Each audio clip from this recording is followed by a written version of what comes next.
professor in French history and politics at the University of Nottingham in the UK. Thank you, Professor, for being with us on the program. So how significant of a moment is this in the history of theft cases at the Louvre? Well, there have been other thefts at the Louvre. A little over a century ago, the Mona Lisa went walkabout, but it's an extremely embarrassing situation, of course, for the French government, what with political instability and so forth in the country. My French wife's reaction when she heard the news was not another another embarrassment for the country. So it's very embarrassing. And of course, these are significant pieces of jewellery that have gone missing. It's not, we don't know, we know what's been found. We don't know what has gone missing, but if there's a very important diamond in that gallery called the Regent diamond, and if that has gone missing, that is a very serious loss. Right, and these pieces are irreplaceable and very high in value, aren't they?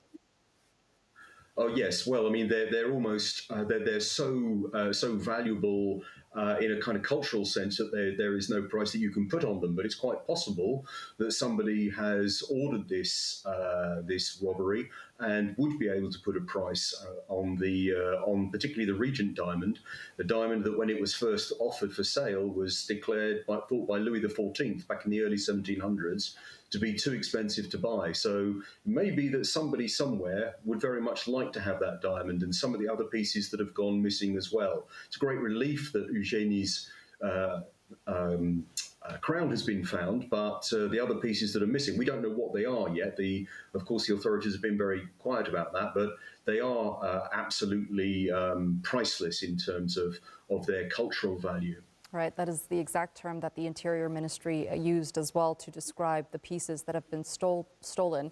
The Louvre should presumably be one of the most secured museums in the world, given the weight of the artifacts that are being held there. What does this incident tell us, though, about the security and preservation of these artifacts on display that are worth millions of dollars? Well, you're absolutely right. One would imagine that the security is very tight. It's very interesting, however, back in June, there was a strike and at the Louvre, and one of the things that the personnel of the Louvre were complaining about was the cut in personnel and the reduction of actual kind of a physical human presence in terms of security. And so obviously a lot of people in France are saying, particularly people in the know at the Louvre, are saying this was an accident waiting to happen.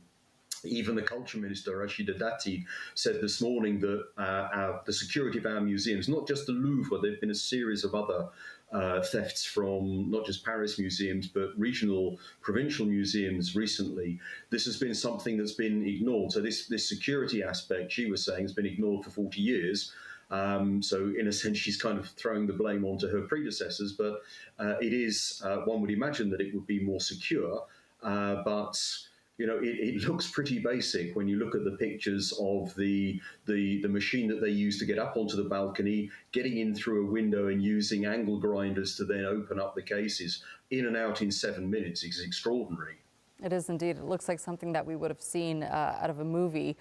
Just give us a sense of what we can expect moving forward in terms of security at museums like the Louvre moving forward. Well, I think that there'll be an increased number of personnel. I mean, it was a bit like looking at the images today with the army swarming all over the place once they shut the museum. Of course, it was a strange time of day. I suppose what they wanted to do was, because everybody was arriving at the museum this morning, so there was a bit of distraction as well going on. But since then, we've seen a very heavy security presence, but it's a bit late for that now. I think we'll see an increased physical presence of security guards, possibly even the army, the military around France's major, certainly Paris's major museums and monuments. But whether that will actually carry on beyond a certain amount of time in terms of security, whether the Louvre will be able to open, I assume they would try and open it as quickly as possible, but when that will be is anybody's guess. I'm not sure if the authorities have said they're planning to open tomorrow just yet, but certainly an increased physical human presence in terms of security. Indeed. Professor Paul Smith, thank you so much for being with us here on TRT World and sharing that analysis with us.